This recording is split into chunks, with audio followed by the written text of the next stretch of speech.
Wyoming Territory, 1885. The town of Pine Ridge bustled with life as the spring cattle auction approached, drawing ranchers and cowboys from across the territory.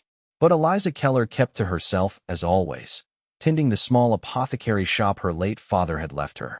At 22, she had already accepted her lot in life, to blend into the background of Pine Ridge, dispensing herbal remedies and medical advice while barely being noticed herself.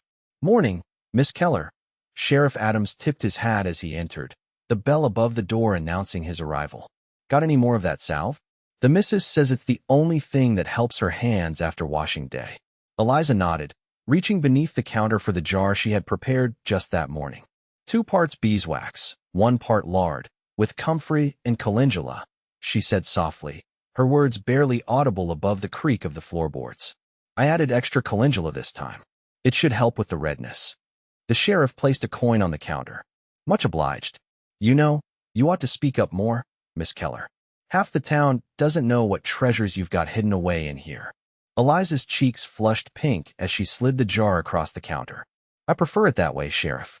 Less crowded." After the lawman departed, Eliza returned to grinding dried echinacea for a tincture. The rhythmic motion of pestle against mortar soothed her frayed nerves. Beyond the large front window of her shop, she could see the town transforming for the upcoming festivities.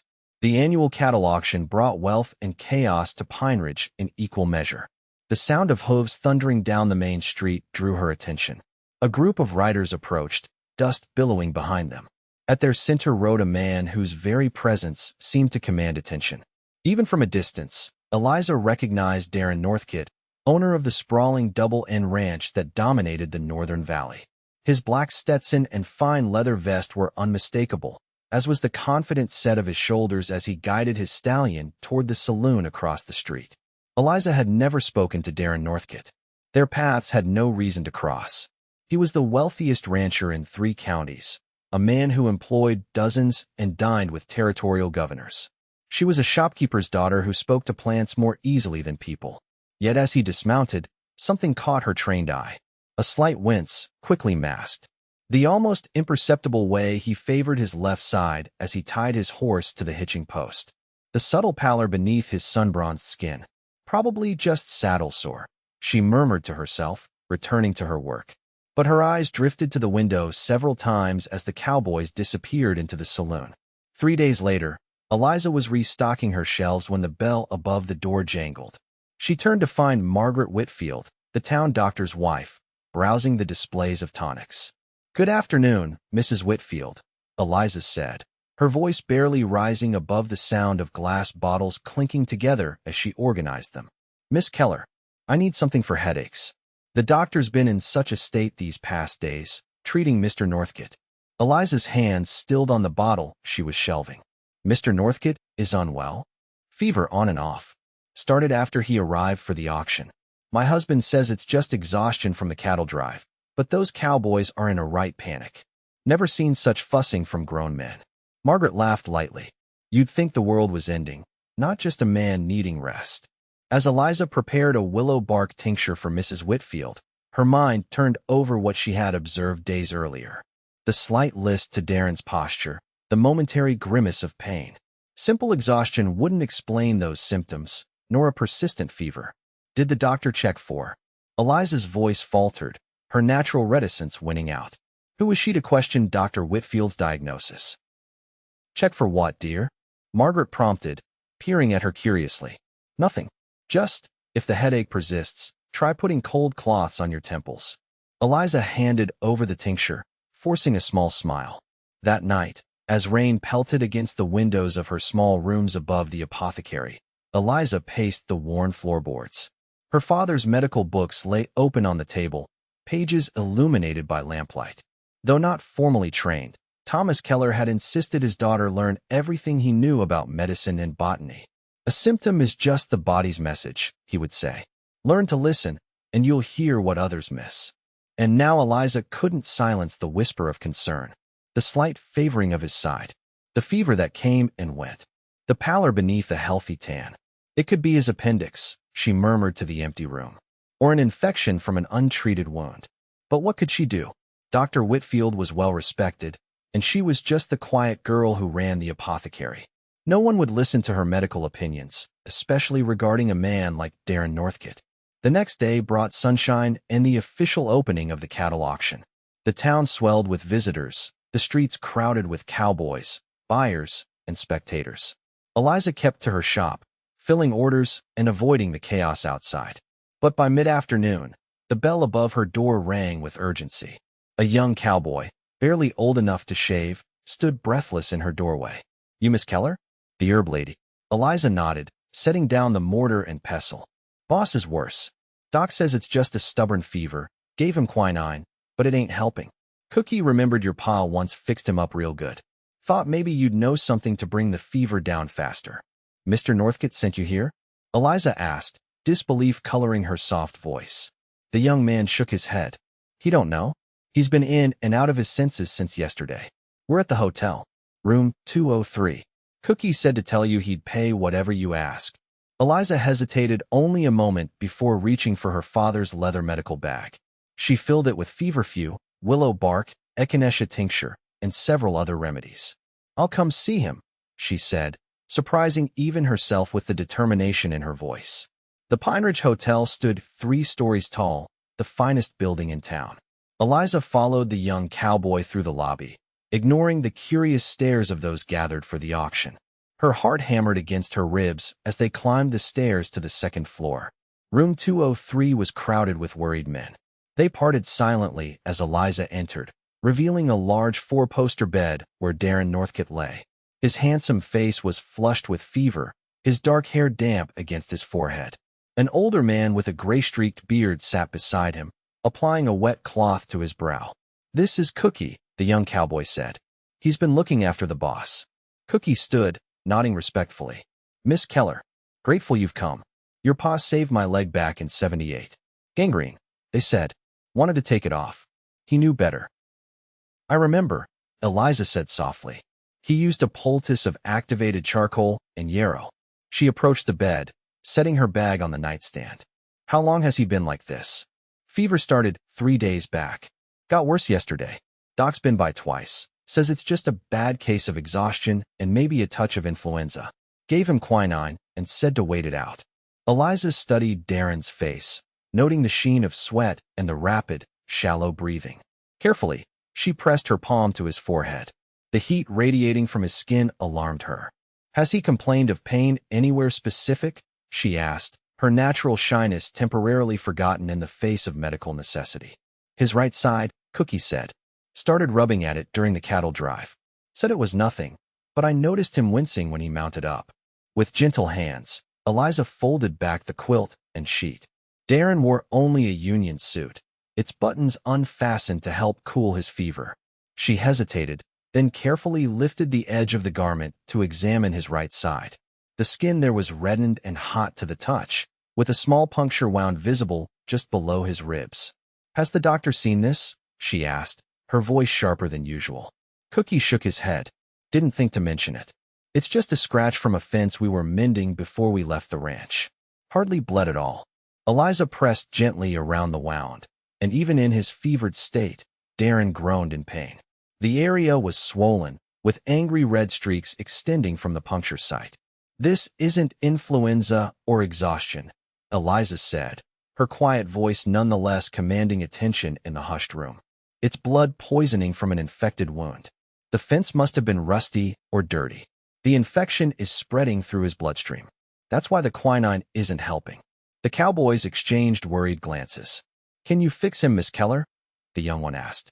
Eliza took a deep breath, weighing her response. "I need to clean the wound properly, draw out the infection, and bring down his fever. But he needs the doctor's care as well, laudanum for the pain, perhaps stronger medicines than I can legally provide." "Doc Whitfield's gone to the Murray place," Cookie said grimly. "Their little one's got the croup. Won't be back till morning at earliest." In that moment, Eliza made her decision. She might be shy, but she wasn't helpless, and neither was Darren Northcott if she acted quickly.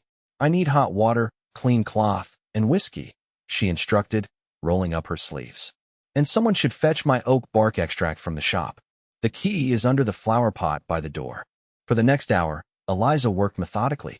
She cleaned the wound with whiskey, wincing at Darren's pained reaction even in his semi-conscious state.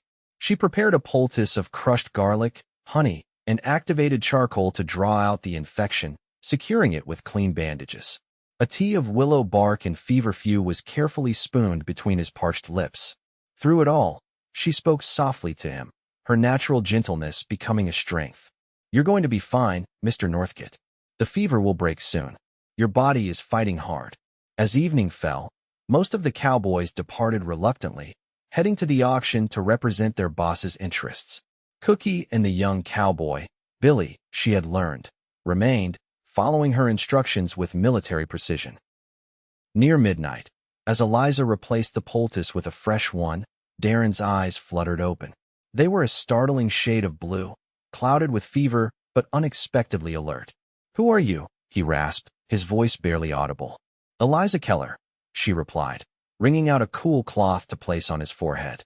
"I run the apothecary." He studied her face for a long moment, as though trying to place her. "The quiet girl with the herb shop," he finally said. "You're taking care of me?" Eliza nodded, suddenly self-conscious under his direct gaze. "You have an infection from a wound in your side. Dr. Whitfield should return in the morning, but until then, I'm helping manage your fever and the infection." A ghost of a smile crossed his lips. "Lucky for me." His eyes drifted closed again, exhaustion claiming him. Throughout the night, Eliza maintained her vigil. She replaced the poultice every few hours, continued administering the fever-reducing tea, and bathed his face and neck with cool water.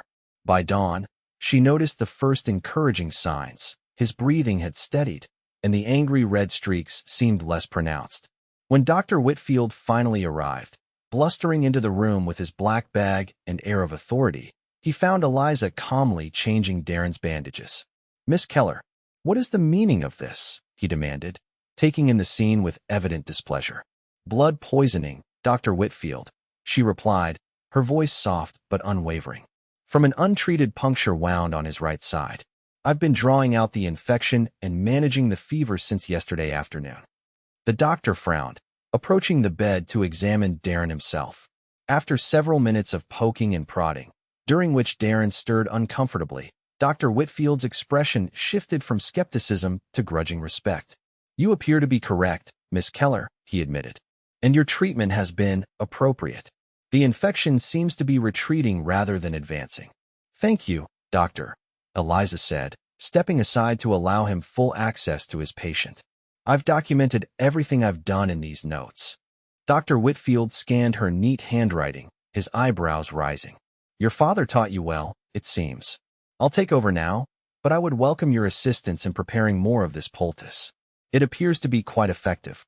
It was the closest thing to professional recognition Eliza had ever received, and despite her exhaustion, warmth bloomed in her chest. As she gathered her things to return to the apothecary and prepare fresh remedies, Darren's eyes opened again. The fever had diminished enough that his gaze was clearer now, focusing on her with unexpected intensity. "Don't go," he said, his voice stronger than before. "I need to prepare more medicine," she explained. "I'll return soon." He reached out, his hand catching hers with surprising strength. "You saved my life, didn't you?"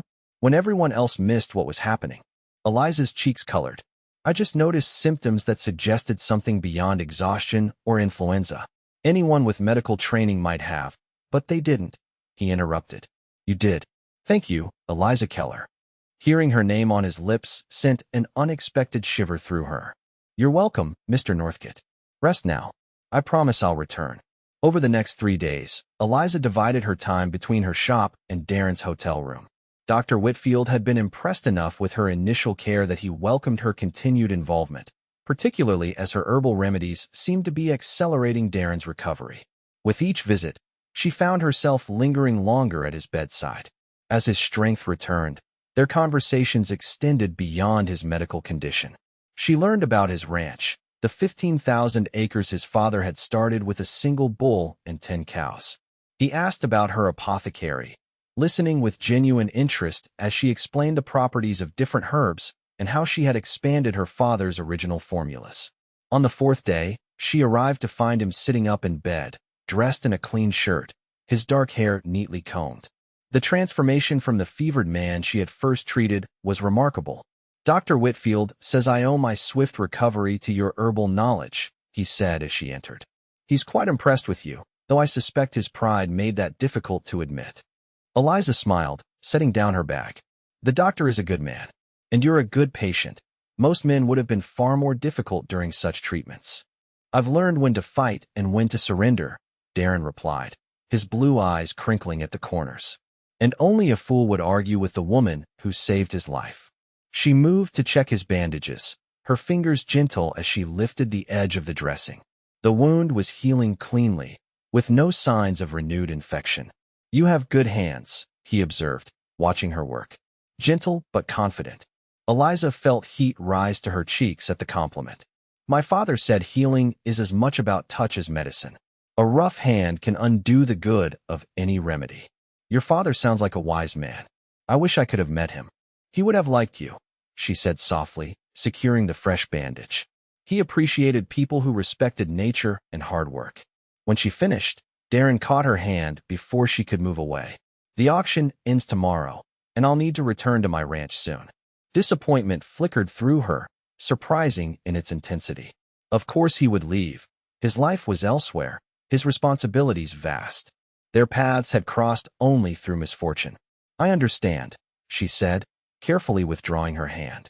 "Dr. Whitfield can provide instructions for continuing care during your journey home." "That's not what I meant." Darren shifted, wincing slightly at the movement. "I want you to visit the Double N. Not as my healer, though I still need your care, but as my guest." Eliza stared at him, certain she had misunderstood. "Your guest?" "These past days, talking with you. I've never met anyone like you, Eliza. You hide behind your quietness, but there's such strength and intelligence there. I'd like the chance to know you better, away from sickness and this hotel room." Her heart raced at his words. "Mr. Northcott," "Darren," he corrected. "Please." "Darren," she amended, the name unfamiliar on her tongue. "I can't leave my shop. It's all I have. Surely you could close it for a few days? Or perhaps longer, if you find you enjoy the ranch." His eyes held hers, earnest and hopeful. "I'm not asking for any commitment, Eliza. Just a visit. A chance." The invitation hung between them, tantalizing and terrifying. Eliza had never ventured far from Pine Ridge. The apothecary was her sanctuary, the familiar routines her armor against a world that often overwhelmed her. Yet something about Darren Northcott made her want to be brave. "I would need to arrange for someone to mind the shop," she said slowly. "Mrs. Peterson knows enough about the common remedies to handle basic requests." Darren's face lit with a smile that transformed his features from merely handsome to breathtaking. "Then you'll come?" Eliza found herself nodding, her own smile breaking through her customary reserve. "Yes, I will." 2 weeks later, Eliza stood on the wide porch of the Double N's main house, taking in the spectacular view of the valley below. The ranch sprawled in all directions, a kingdom of grass and sky. Behind her, the house itself was impressive, 2 stories of solid craftsmanship, with large windows and comfortable furnishings that spoke of prosperity tempered by practicality. "What do you think?" Darren asked, joining her at the railing. His recovery had progressed well. Only a slight stiffness in his movements betrayed his recent illness. "It's beautiful," she said honestly. "So vast and peaceful." He nodded, his gaze sweeping over his land with quiet pride. "My father chose this valley because of the natural springs that feed it. Said land with good water would never let you down." "A wise man, like mine," Eliza observed. They might have been friends in another life. Darren turned to face her. "Are you comfortable in your room? Mrs. Alvarez can bring anything you need." "It's lovely, far grander than my rooms above the shop." The guest bedroom she had been given was spacious and airy, with a 4-poster bed and its own small sitting area. Since her arrival the previous day, Darren had been the perfect host, attentive but not overwhelming, giving her space to acclimate to her new surroundings while ensuring she felt welcome. His housekeeper, Mrs. Alvarez, had taken an immediate liking to Eliza, showing her around the house with maternal pride.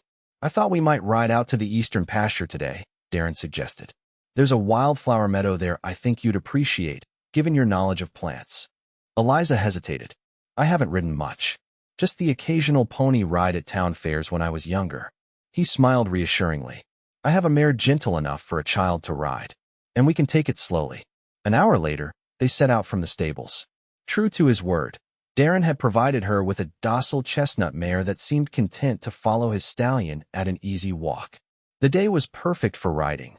Warm sunshine tempered by a cool breeze, with puffy white clouds drifting across the endless blue sky. As they rode, Darren pointed out features of his land, explaining his breeding program for cattle and horses. Eliza found herself relaxing, both on the horse and in his company. There was something about being away from Pine Ridge that made her feel different, less constrained by the shy persona everyone expected of her. "There," Darren said eventually, gesturing ahead to where the grass gave way to a riot of color. The wildflower meadow. They dismounted at the edge of the meadow, tethering the horses to a lone cottonwood tree. Eliza gasped softly as she took in the spectacle before her. Acres of wildflowers in every hue imaginable, swaying gently in the breeze. "This is extraordinary," she breathed, kneeling to examine a cluster of purple coneflowers. So many medicinal plants growing naturally. Echinacea, yarrow, goldenrod, wild bergamot. Darren watched her with undisguised pleasure. "I thought you might appreciate it. The cattle don't graze here. I've kept it wild intentionally. It seemed too beautiful to lose." She looked up at him, surprised. Most ranchers would see this as wasted grazing land. He shrugged, a small smile playing on his lips. "I've never been much concerned with what most ranchers would do." They spread a blanket among the flowers, sharing the lunch Mrs. Alvarez had packed for them.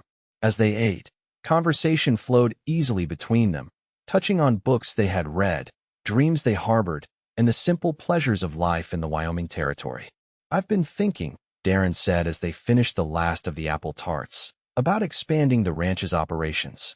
Eliza tilted her head, curious. "In what way?" "Medicinal herbs." His eyes met hers, serious and thoughtful. "After what you did for me, I've been reading about traditional remedies. There's growing demand for reliable, quality herbs and tinctures. This land could produce them in quantity, with the right knowledge behind the operation." Her heart quickened at the implication. "Are you suggesting a business venture?" "Initially, yes. A partnership between your knowledge and my land and resources." He hesitated, then continued more softly. "But I hope it might lead to more than just business, Eliza." The directness of his statement sent warmth flooding through her. In just 2 weeks, their connection had deepened in ways she hadn't thought possible. Each day, she discovered new facets of him to admire. His fairness with his workers, his reverence for the land, the quiet intelligence that informed his decisions. "I've never thought beyond my little shop in Pine Ridge," she admitted. It seemed enough. "And now," he prompted gently. She gazed out at the meadow, at the vastness of possibility it represented. "Now I'm not so sure." He reached across the blanket, taking her hand in his. "I don't want to rush you. Take all the time you need to consider, whether it's the business proposition or anything else." The tenderness in his voice made her brave. "What if I don't need much time at all?" His eyes widened slightly, hope kindling in their blue depths.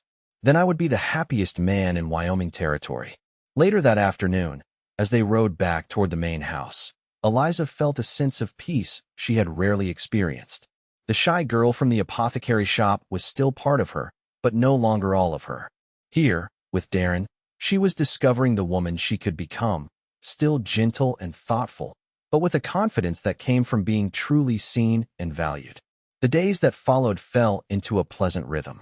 Mornings were spent exploring the ranch, with Darren showing her his favorite spots, a hidden spring surrounded by cottonwoods, a ridge that offered views all the way to the distant mountains, the sturdy barns where new calves were born each spring. Afternoons often found them in the wildflower meadow, with Eliza cataloging the plants and discussing their properties while Darren sketched out plans for cultivation fields. Evenings were spent on the wide porch, watching the sunset paint the valley in gold and crimson while they talked of everything and nothing. A week into her stay, Darren surprised her with a picnic by the spring.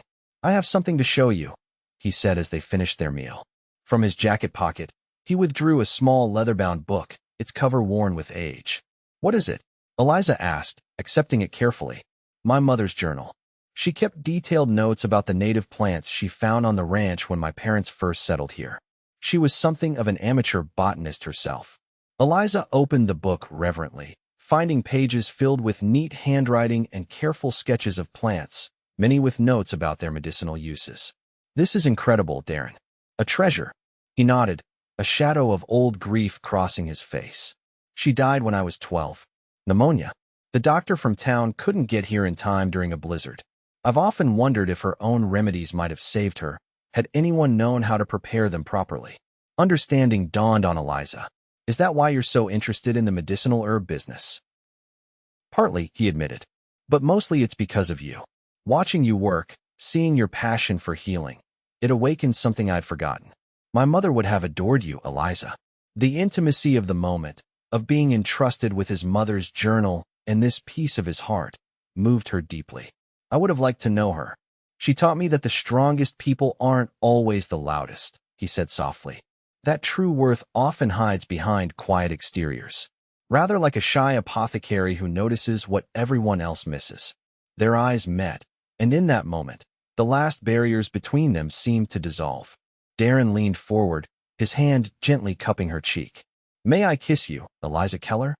Her answer was to close the distance between them, pressing her lips to his in a kiss that began tentatively, but quickly deepened into something that made her heart race and her skin tingle. His arms encircled her, drawing her closer, and she marveled at how perfectly they seemed to fit together. When they finally parted, breathless and smiling, Darren rested his forehead against hers. "I'm falling in love with you," he confessed. "I think I began falling the moment you walked into that hotel room and took charge of my care." Eliza's heart soared at his words. "And I with you," she whispered. Though I tried to tell myself it was impossible, the quiet shopkeeper and the wealthy rancher. He laughed softly. "We're far more than those simple labels, aren't we? You're the most courageous woman I've ever known, willing to trust your knowledge even when others dismissed it. And I'm just a man who's found something more precious than all the land and cattle in Wyoming." The days that followed were filled with joy as their relationship blossomed. Together they drafted plans for the medicinal herb operation, combining Eliza's expertise with Darren's business acumen. They marked out fields where different herbs would thrive, designed drying sheds and storage facilities, and calculated how many additional workers they would need. But beyond the business plans, they were building something far more important, a future together. Their conversations now included we and our, with easy familiarity, their dreams intertwining as naturally as the wildflowers in the meadow. 2 weeks after Eliza's arrival at the Double N, they sat on the porch swing after dinner, watching stars emerge in the darkening sky. Darren seemed unusually quiet, a nervous energy about him that Eliza hadn't seen before. "Is something wrong?" she asked, concerned. "Are you feeling unwell?" He shook his head, taking her hand in his. "No, nothing's wrong. Just the opposite." He took a deep breath. "Eliza, I know it hasn't been long since we truly got to know each other. Some might say it's too soon for what I'm about to ask. But when you know something is right, truly right, time becomes less relevant." Her heart began to race as he slid from the swing to one knee before her. "I love you, Eliza Keller. Your gentleness and your strength, your brilliance and your compassion. You saved my life with your keen observations and steady hands. And in doing so, you gave me a new life entirely, one I want to share with you." From his pocket, he withdrew a small velvet box, opening it to reveal a delicate gold ring set with a perfect pearl surrounded by tiny diamonds. "Will you marry me and make the Double N our home together?" Tears of happiness welled in Eliza's eyes as she gazed at the man before her. The man who had seen past her shyness to the woman beneath, who valued her knowledge and cherished her heart. "Yes," she whispered, then louder, with uncharacteristic boldness. "Yes, Darren Northcott. I will marry you." His answering smile was radiant as he slid the ring onto her finger. Rising, he pulled her into an embrace that felt like coming home, sealing their engagement with a kiss that promised a lifetime of love. They were married that autumn in the wildflower meadow, though most of the blooms had faded with the approaching winter. Eliza wore a gown of ivory satin with pearl buttons, her copper hair loose around her shoulders the way Darren preferred it. He stood tall and handsome in a new black suit, his eyes never leaving her as she walked toward him on a path strewn with late-blooming asters. The ceremony was attended by the entire ranch staff, several of Darren's business associates, and a contingent from Pine Ridge who had traveled out to witness the union of their quiet apothecary and the rancher whose life she had saved. Dr. Whitfield himself gave a toast at the reception, publicly acknowledging that Eliza's quick thinking and herbal knowledge had been instrumental in saving Darren from blood poisoning. Their first year of marriage brought changes to both their lives. The medicinal herb operation began modestly, but showed immediate promise, with orders coming in from doctors and apothecaries throughout the territory. Eliza maintained her shop in Pine Ridge, traveling into town twice a month to oversee operations and fill special orders, but the Double N was undeniably home now. The following spring, as new growth greened the valley and the first crops of medicinal herbs sprouted in the carefully prepared fields, Eliza shared news that brought tears of joy to Darren's eyes. "A baby," he repeated, his voice filled with wonder as he placed his hand gently on her still flat stomach. "Our child." She nodded, covering his hand with her own. "Due in late autumn. Dr. Whitfield confirmed it yesterday when I was in town."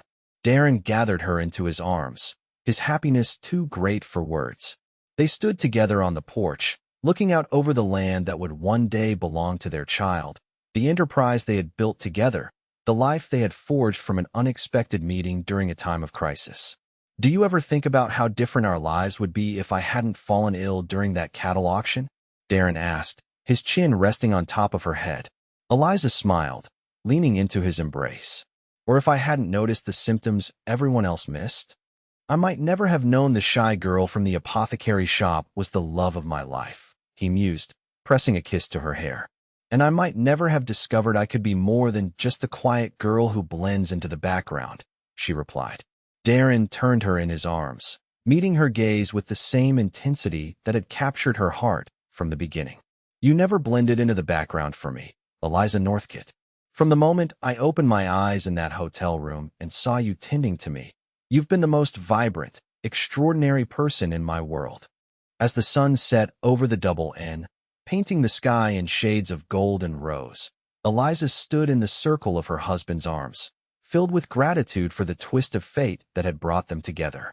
The shy girl from the apothecary shop had found her voice, her purpose, and her heart's companion in the most unexpected way, by noticing what others had missed, and in doing so, saving not just a life, but her own future.